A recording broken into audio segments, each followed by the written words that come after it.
한국은 왜 이제서야 유명해졌죠? 캐면 캘수록 어이가 없네요. 여기 미국의 한 여대생이 눈물을 흘리고 있습니다. 감정이 너무 격해져서 통곡하듯이 소리를 내며 꺼이꺼이 울고 있는데요. 이 소리를 들은 부모님이 다가와서 무슨 일이냐고 묻습니다. 여대생은 컴퓨터 화면을 가리키고 있고 화면에는 한국인들이 나오는데요. 아버지는 컴퓨터 화면을 뚫어지게 쳐다보다가 딸이 우는 모습에 컴퓨터를 강제 종료해버립니다. 컴퓨터를 종료해도 그치지 않는 오늘의 주인공의 눈물. 부모님은 주인공에게 평정심을 유지하라고 말하며 호흡을 진정시키는데요. 도대체 한국의 어떤 모습 때문에 통곡까지 하게 된 것일까요? 바로 지금 사연을 들어보겠습니다. 오늘의 사연 시작합니다. 안녕하세요. 저는 미국 샌디에이고에서 살고 있는 캐서린입니다. 저의 삶은 그렇게 대단하지 않았습니다. 고등학교 시절 다른 또래들과 다름없이 공부하고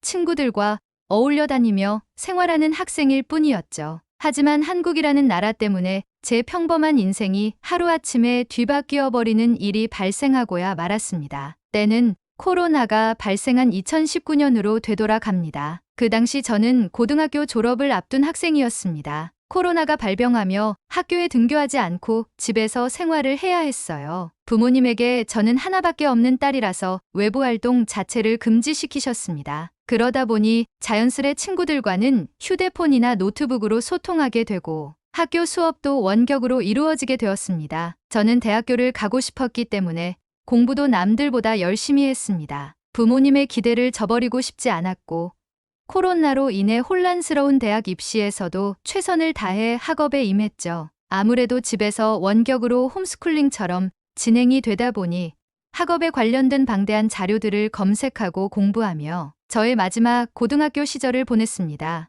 그러다 저의 인생에 전환점이 한번 찾아오게 되었어요. 제 원래 목표는 아버지처럼 금융회사에 입사해서 아버지의 길을 따라가는 장래를 생각했습니다. 항상 정장을 차려입고 한 손엔 검은색 서류 가방을 들고 출근하시던 아버지의 모습이 어릴 적부터 멋져 보였기 때문입니다. 저도 깔끔하게 정장을 입고 아버지와 함께 회사로 출근하는 모습을 상상하곤 했었죠. 하지만 제가 꿈꿔온 장래희망이 바뀌게 되어버렸습니다. 코로나 때문이었죠.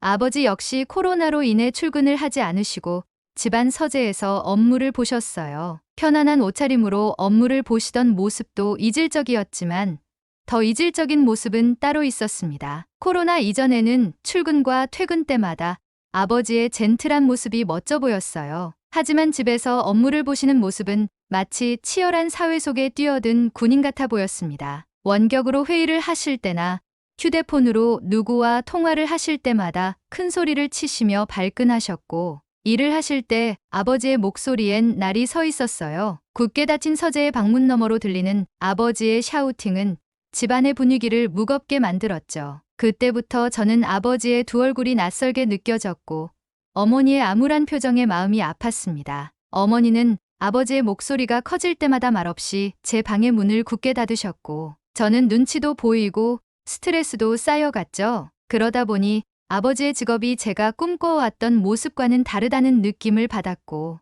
얼마 남지 않은 제 대학 진로에 큰 영향을 미치게 되었습니다. 공부도 손에 잡히지 않고 헤드폰을 끼고 음악을 들으며 멍하니 창밖만 바라보게 되기 일쑤였죠. 그렇게 대학 입시철이 다가오게 되고 저는 진로에 대한 생각이 정리가 되지 못한 채로 어찌해야 될지 모르는 지경에까지 이르렀습니다. 그리곤 생각했죠. 내가 무엇을 할 때 제일 행복을 느끼는가에 대한 질문을 저에게 계속 던졌습니다. 제가 어릴 적부터 원했던 진로가 무너지더라도 제 인생을 새로 개척하고 싶었기 때문이었죠. 그렇게 질문을 던지다가 순간 번뜩이는 생각이 머리를 스쳤습니다. 바로 미디어였어요. 코로나로 인해서 집에 있는 시간이 많아지면서 SNS나 TV 프로그램, OTT 서비스가 활성화되었고 소셜미디어에 수많은 사람들의 관심도가 올라가고 있었어요. 저 역시도 각종 스트레스를 풀 때마다 미디어를 활용하고 친구들과 소통할 때에도 사용하는 것이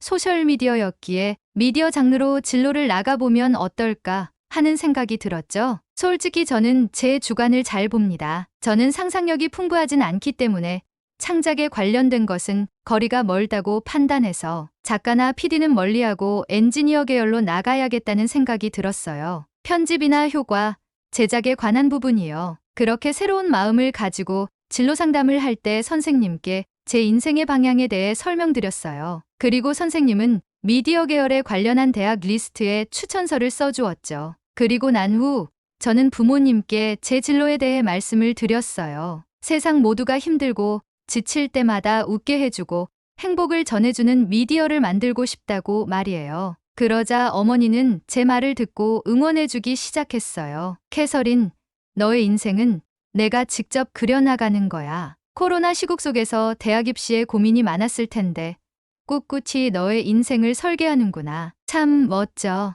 어머니는 제 손을 꼭 잡고 저를 토닥여 주었고 저는 어머니를 껴안았습니다. 하지만 이내 밝았던 분위기는 사그라들었어요. 바로 아버지 때문이었죠. 아버지는 아무 말 없이 앉아서 바닥만 쳐다보고 있었어요. 저와 어머니는 아버지를 쳐다만 보았죠. 오랜 정적 끝에 아버지가 말을 꺼냈어요. 캐서린, 너의 선택이 옳은 것 같다. 현재 미국 경제는 암흑기야. 코로나로 인해서 많이 힘들어졌지. 나의 모습을 돌아보니 너의 선택에 영향을 많이 끼쳤다는 것을 직감할 수 있었단다. 아빠가 못난 모습을 많이 보여준 것 같아. 정말 미안하구나. 나는 하나뿐인 딸의 꿈을 응원해. 우리 딸이 엄마와 아빠에게 행복한 모습만 보여준다면 우린 그것으로도 기쁠 것 같구나. 잘 자라줘서 고맙다, 우리 딸. 그렇게 저는 부모님의 든든한 지원 속에 대학 입시 준비에 매진하였습니다. 선생님의 추천서로 대학에 면접도 보러 다니며 제 꿈을 향해 한 발짝씩 나아가기 시작했죠. 하지만 제 기대와는 달리 현실은 가혹했습니다. 여느 때와 같이 집에서 노트북으로 영화를 보고 있었습니다. 그런데 그 순간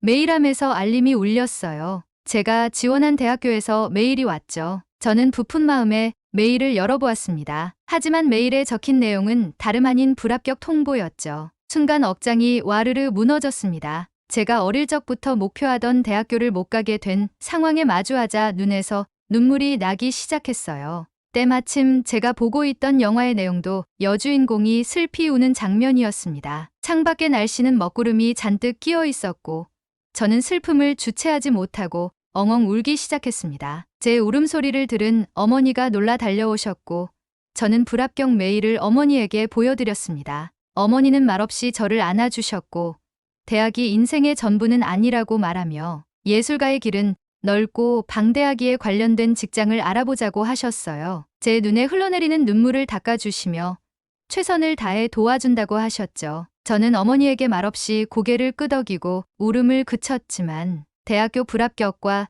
제 인생의 진로가 무너진 기분은 한동안 제 가슴 한켠에 자리 잡았어요. 그날 밤 아버지가 저를 달래주러 제 방에 오셨지만 저는 이불 속에 꽁꽁 숨은 채로 제 스스로를 달래려 했습니다. 그렇게 우울함 속에서 살아가던 중 제 친구 마리가 연락이 왔어요. 마리는 저에게 대학이 어찌 되었는지 물었고 저는 떨어졌다고 했죠. 마리는 제 말을 듣고 저를 위로해 주었어요. 그리곤 자신도 대학에 떨어졌다고 말했죠. 저는 마리에게 물었어요. 마리, 대학에 떨어졌는데도 넌 밝아 보여. 인생이 무너지는 기분이 들지 않아? 그러자 마리가 대답했어요. 대학이 내 인생에 있어 중요한 부분은 아니라고 생각해 캐서린. 꿈이 있다면 관련된 일을 하면서 배워나가는 방법도 있는데 꼭 대학이 전부일까? 난 오히려 앞으로 어떻게 돈을 벌어야 할까라는 생각에 직장을 알아보고 있어. 돈이 있으면 내가 하고 싶은 일들을 할 수 있으니까. 마리의 말도 일리가 있었어요. 돈이 있어야 자신이 하고 싶은 일을 하죠. 학교도 등록금이 필요하고 생활비도 필요하고 돈이 중요하다는 마리의 말이 공감이 되었어요. 마리는 제게 말을 이어갔어요. 그래서 말인데 나 크리에이터를 해보려고 해. 요즘 유행하는 먹거리나 여행지들을 다니면서 영상에 담고 유튜브로 홍보하는 거지. 정말 재밌을 것 같지 않아? 취미 삼아 해보려고 하는데 너도 같이 할래? 지금은 코로나라 잠시 주춤하긴 하지만 곧 코로나도 풀릴 거라고 하니까 젊을 때 많은 것을 경험해보는 것도 좋을 것 같아. 저는 마리의 말에 호감이 생겼어요. 코로나로 인해 집에 틀어박혀 있을 때마다 즐기는 컨텐츠들은 시청자들로 하여금 대리만족을 시켜주는 내용들의 컨텐츠가 인기 있었으니까요. 자신은 없지만 마리와 함께한다면 좋을 것 같다는 생각이 들었어요. 마리는 평소 쾌활하고 도전적이고 모험심이 풍부한 친구였으니까요. 그래서 저는 마리에게 긍정적으로 생각해보겠다고 말하고 통화를 마쳤습니다. 마리와 통화가 끝난 후 저는 마리의 밝은 모습에 힘을 얻어서 나도 한번 새로운 인생을 설계해보자는 생각을 하게 되었어요. 내가 평소 즐겨하던 것이 무엇일까? 내가 남들보다 자신 있어 하는 것은 무엇일까? 나만의 장점은 무엇일까? 등을 생각하며 행복하게 지낼 수 있는 일들에 대해 메모장에 적어보기 시작했어요. 우선 저는 영화와 드라마, 예능 프로그램을 보는 것을 좋아해요. 출연하는 인물들의 캐릭터에 동화되어 공감하고 감정을 같이 나누는 것을 잘하는 것 같아요. 그리고 저는 목소리가 좋아요. 어린 시절 제가 책을 소리내어 읽을 때마다 주변에서 뉴스 앵커나 아나운서, 라디오 DJ를 하라고도 했었거든요. 그리고 솔직히 얼굴도 좀 괜찮게 생긴 것 같아요. 학창 시절 저에게 대쉬하는 남자애들이 많았고 여자 친구들에게도 인기가 있었죠. 제 스스로 이렇게 말하니 뭔가 부끄럽긴 한데 제 장점들을 적어보다 보니 이렇게 적게 되었어요. 그렇게 하나하나 나열하다가 내가 지금 해볼 수 있는 것이 무엇일지에 대한 고민을 하기 시작했어요. 운동을 열심히 해서 몸매를 가꾼 후에 모델을 해볼까? 지역 방송사에서 라디오 DJ를 배워볼까? 방송 아카데미에 들어가서 방송국의 아나운서로 취직을 해볼까? 등 많은 생각을 하며 제 나름대로 제 진로를 구축해 나가기 시작했죠. 그러던 어느 날 마리에게서 연락이 왔어요. 캐서린, 나 유튜브를 시작했어. 요즘 유행하는 것들을 직접 경험해보는 컨텐츠를 찍어보고 있는데 나랑 같이 하루를 보내는 게 어때? 저는 딱히 하는 것도 없었고 마리가 크리에이터로서 벌써 활동을 한다는 얘기에 힘을 실어주고 싶어서 흔쾌히 알겠다고 했죠. 그렇게 전 마리와 컨텐츠 촬영을 약속한 날 마리의 집으로 갔어요. 마리의 방에 들어선 순간 저는 놀라움을 금치 못했어요. 마리의 방은 마치 스튜디오처럼 꾸며져 있었고 수많은 크고 작은 카메라들과 3개의 모니터, 엄청 큰 컴퓨터 본체까지 짧은 시간에 이렇게 많은 것을 갖추었다는 사실에 놀라웠어요. 마리, 이게 다 뭐야? 마리는 웃으며 말했어요. 나의 작업실에 온 것을 환영해. 열심히 아르바이트해서 모았던 돈으로 장비부터 맞췄어. 크리에이터라면 이 정도는 기본이지. 자, 준비해볼까? 저는 마리가 던져주는 카메라를 들고 배터리와 충전기가 든 가방을 메고 집을 나섰어요. 마리가 걸어가며 오늘 찍을 컨텐츠를 말해주었죠. 오늘은 한인타운에 갈 거야. 거기에 한인마트가 있는데 거기서 재료를 사는 컨텐츠를 찍을 거야. 저는 물었어요. 재료? 재료는 어느 마트에서든 다 파는 거 아니야? 왜 한인마트에 가야 해? 그러자 마리는 웃으며 말했어요. 요즘 한국 문화가 핫하잖아. K-팝의 인기가 올라가면서 나도 자연스레 한국 문화를 접했는데 BTS가 요즘 대세야. 너도 알지? 저는 BTS의 인기를 실감하고 있었고 저도 K-팝 음악을 간간히 듣던 터라 한국에 호의적이었어요. 맞아. BTS의 노래들은 정말 좋은 것 같아. 세계적인 아이돌이라는 것도 알지. 남자 그룹들 중에서는 그들이 제일 멋진 것 같아. 마리는 맞장구 치며 제게 말했어요. 그래, 캐서린. 오늘은 그들이 온라인 방송에서 만들었던 한국 음식을 만들어 먹어보는 컨텐츠를 할 거야. 그 음식은 바로 김밥이지. 저는 김밥이라는 말이 생소했어요. 도대체 어떤 음식인지 이해가 가지 않았죠. 그러자 마리는 김밥이라는 음식의 사진을 보여줬어요. 저는 마리에게 김밥이라는 음식에 대한 설명을 들었어요. 한국에서 피크닉이나 여행을 갈 때 간편하게 식사를 할 수 있게 만든 음식이라고 하더라고요. 한 입 크기로 잘라놓고 먹는 음식인데다가 맛과 영양이 풍부하다고 했죠. 저는 김밥을 만들어 본다는 것에 흥미를 느끼기 시작했죠. 그리고 그 순간 마리는 아무렇지 않게 카메라를 켜고 촬영을 시작했어요. 안녕하세요, 여러분. 오늘은 한국의 BTS가 추천한 한국의 음식, 김밥을 직접 만들어서 먹어보려고 해요. 그러기 위해선 재료부터 사야겠죠? 그래서 저와 제 친구 캐서린, 우리는 지금 한인마트를 가고 있습니다. 캐서린 인사해주세요. 저는 마리의 텐션에 당황하였지만 마리가 하라는 대로 따라서 카메라를 향해 손을 흔들었어요. 마리는 그런 제 모습에 웃음이 빵하고 터졌고 저도 같이 웃으며 마트로 향했죠. 마리의 모습을 보니 정말 전문 크리에이터 같은 모습을 보였어요. 유튜브에서 간간히 보이는 브이로거들처럼 아주 유연하고 쾌활한 말투로 카메라에 대고 이야기를 이어가기 시작했죠. 저는 마리의 뒤를 따르며 어찌해야 될지 몰랐지만 마리가 잘 이끌어주고 반응을 유도하며 노력하는 모습에 저도 동화되어 어느덧 같이 촬영을 하고 있었죠. 그렇게 저흰 한인마트에 가서 김밥에 필요한 재료들을 구매하는 영상을 촬영한 뒤 마리의 집으로 돌아왔습니다. 촬영을 잠시 멈추고 마리는 숨을 돌리며 제게 말했어요. 이제 김밥 재료를 손질해서 김밥을 만들어 볼 거야. 캐서린, 나의 조수가 되어줘. 넌 지금부터 나의 수셰프야. 저는 웃으며 알겠다고 말하고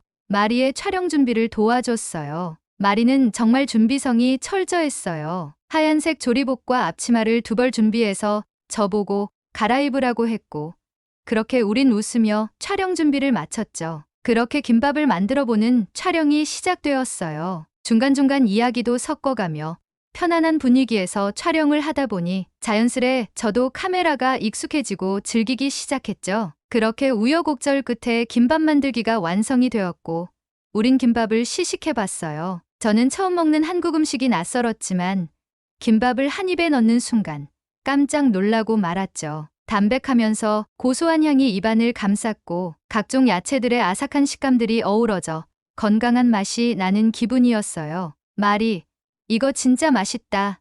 정말 대박이야. 마리는 맛있어서 다행이라고 말하며 자신도 먹기 시작했어요. 그리고 제게 한국의 김치를 곁들여서 먹어보라고 권했죠. 마리, 김밥은 김치와 함께 먹으면 정말 맛있대. 한번 먹어봐. 저는 김치와 함께 김밥을 먹었어요. 김치의 매콤함과 달달함이 김밥의 담백함과 고소함과 잘 어우러져 더욱 깊은 맛을 내었어요. 저도 모르게 제가 느끼는 표현을 카메라에 대고 설명하기 시작했고 마리는 이런 제 모습을 보고 웃기 시작했죠. 그러다 마리가 갑자기 저에게 말했어요. 이거 먹고 있어.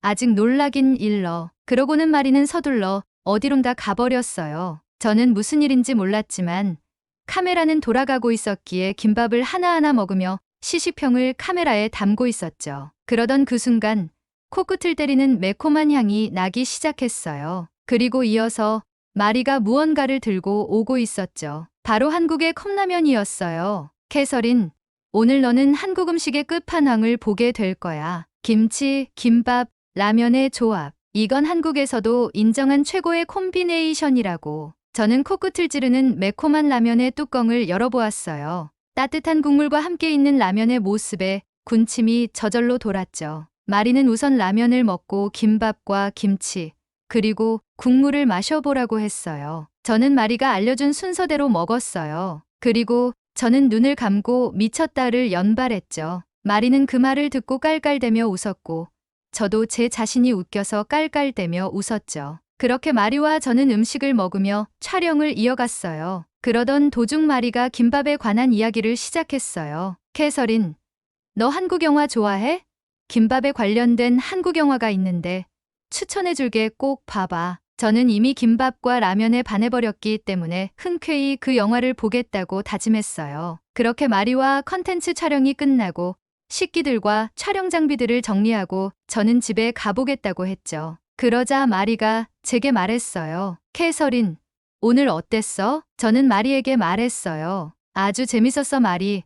하루 종일 촬영하느라 고생했겠지만 어느덧 나도 즐기고 있었고 맛있는 음식도 먹어서 좋았어. 또 해보고 싶다는 생각이 들었어. 그러자 마리는 저에게 제안을 했어요. 너도 시간이 될 때마다 이렇게 컨텐츠를 촬영해봐. 나름 즐거운 취미 생활이 될 거야. 그리고는 마리가 제게 카메라를 하나 쥐어줬어요. 이거는 빌려주는 거야. 마음껏 찍어보는 것도 좋은 방법 중 하나야. 아까 카메라랑 친해진 것 같아 보여서 보기 좋았어. 너도 잘할 수 있는 컨텐츠가 있을 거야. 저는 마리의 말에 힘을 얻으며 기회가 되면 찍어보겠다고 했어요. 그렇게 저는 카메라를 들고 집에 왔죠. 침대에 누워 카메라를 켜고 화면에 비치는 제 모습을 한동안 보면서 생각했어요. 과연 내가 어떤 컨텐츠를 만들 수 있을까? 그러다 문득 마리가 추천해준 한국 영화가 떠올랐어요. 그래, 마리가 추천해준 한국 영화를 보면서 리뷰하는 영상을 한번 찍어봐야겠다. 그렇게 저는 각오를 하고 잠에 들었어요. 다음날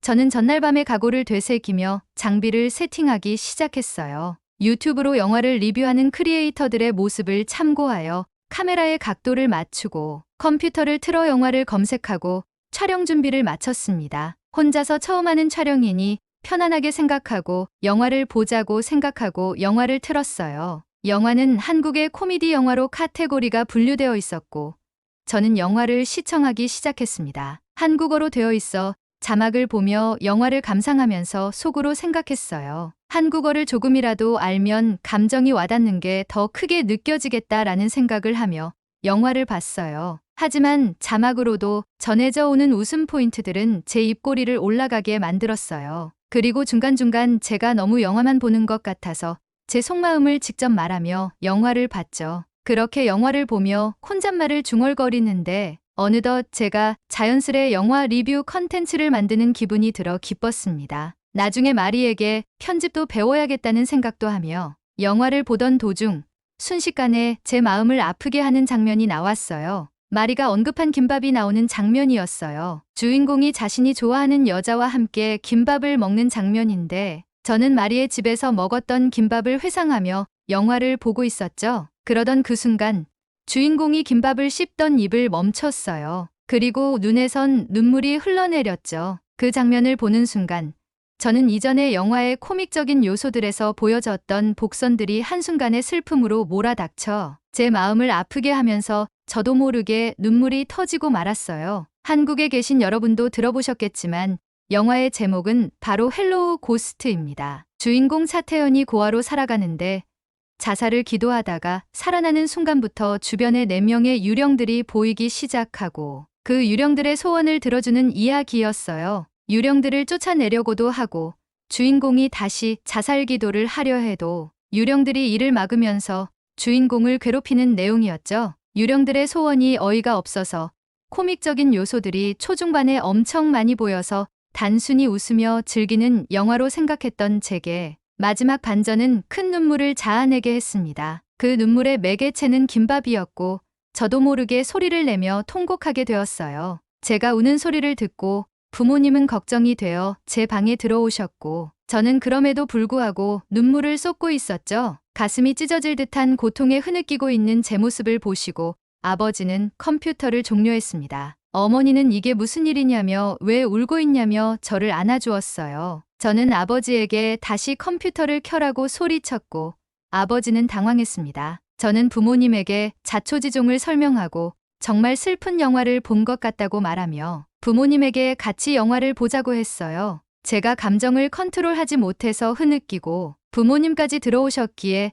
촬영한 영상은 쓰지 못할 것 같아서 카메라를 껐습니다. 그리고 온전히 우리 가족은 다시 처음부터 헬로우 고스트를 시청하기 시작했어요. 저는 김밥까지의 내용을 알고 있어서 다시 보면 감흥이 없을 줄 알았지만 결과를 알게 되니 이전의 장면들이 더 슬프게 다가왔습니다. 부모님은 웃긴 장면에서 웃으며 시청하는데 저는 몰래 올라오는 눈물을 훔쳐야 했죠. 그리고 마지막에 김밥이 나올 때 저희 부모님은 제가 왜 울었는지 알겠다고 말하며 저를 감싸 안고 눈물을 흘리셨습니다. 영화가 끝나고 부모님은 너무 감동적인 영화라고 말하며 한국인이 영화를 잘 만든다고 칭찬했어요. 그러다 아버지가 제게 물었어요. 캐서린, 아까 카메라로 무엇을 찍는 것 같았는데 뭐였니? 저는 마리의 이야기부터 시작해서 제가 하려고 하는 컨텐츠를 설명하기 시작했어요. 부모님은 가만히 듣고 계시다가 제게 말했어요. 내가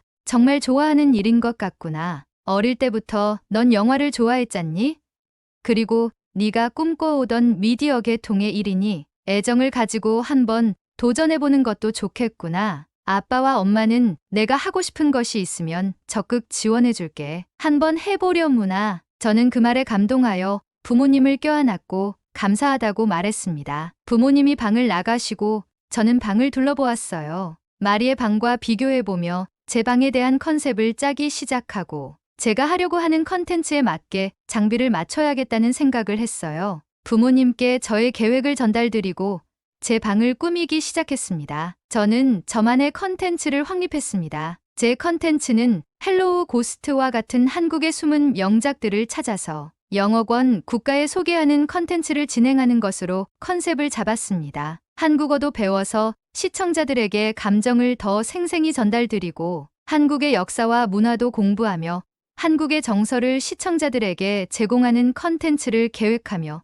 진행하기로 했죠. 그렇게 크리에이터의 길로 접어들게 되었고 지금까지 활동하고 있습니다. 저는 트위치라는 라이브 방송 플랫폼에서 방송 중입니다. 한국에는 트위치 방송이 서비스가 종료되었다고 들었어요. 그래서 저는 한국의 컨텐츠의 해외 반응을 유튜브 영상으로 편집해서 유튜브도 해볼까 합니다. 몇 달 전 한국의 차태현 배우가 출연한 출연작 중 무빙이라는 시리즈가 유행이었어요. 라이브 방송 때 반응이 폭발적이었죠. 이미 수많은 사람들이 한국의 영화, 드라마를 즐기고 있고 호평이 이어지고 있습니다. 여러분이 직접 느낄 수 있도록 유튜브에 업로드할 영상을 만들어 올릴 테니 많은 관심 부탁드립니다.